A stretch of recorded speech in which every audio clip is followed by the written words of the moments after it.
مرحبا فرزندم شیر قرآنی تو حسن حسن.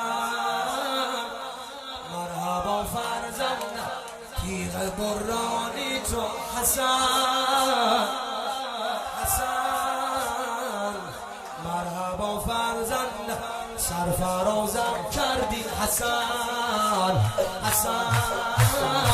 مرحبا فرزندم مرد میدانی تو خشم تو یک لشکر و بابا حریفه. صد مرد جنگی به جدالت ضعیفه. حقا که خونه خود من تو رگاته. بر شیعیان بعد منی تو خلیفه. بر شیعیان بعد سینه زنا علی ای جان حسن حسن جان حسن حسن. ای جان حسن حسن جان حسن حسن. ایمان حسن حسن قرآن حسن حسن. اسد الحیدر و حیدر دوران حسن حسن. اسد الحیدر و حیدر دوران علی و مولا حسن حسن. مولا حسن حسن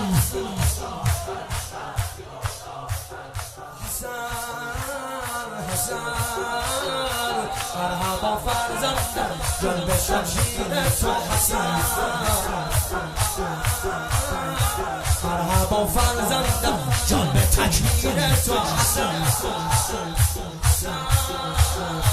مرحبا فرزندم دشمنت رسوا شد حسن حسن.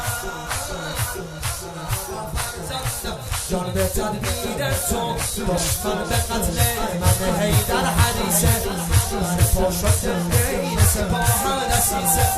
با ضرب تیر حسنم فتنه خواهید. هی گشت پای شطور آن خبیثه.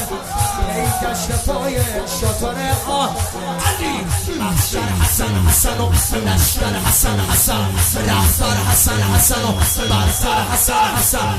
بازوی دست حضرت حیدر حسن حسن. بازوی دست حضرت چشمات رویای منه.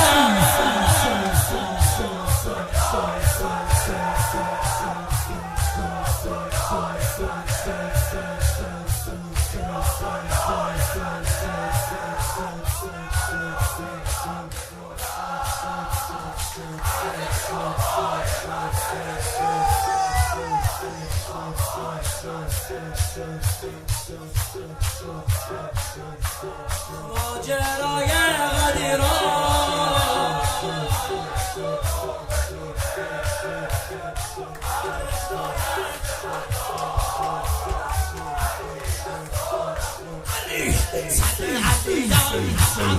فاطمه سگ علیام عبد فاطمه من حیدریم عبد فاطمه یا علی یا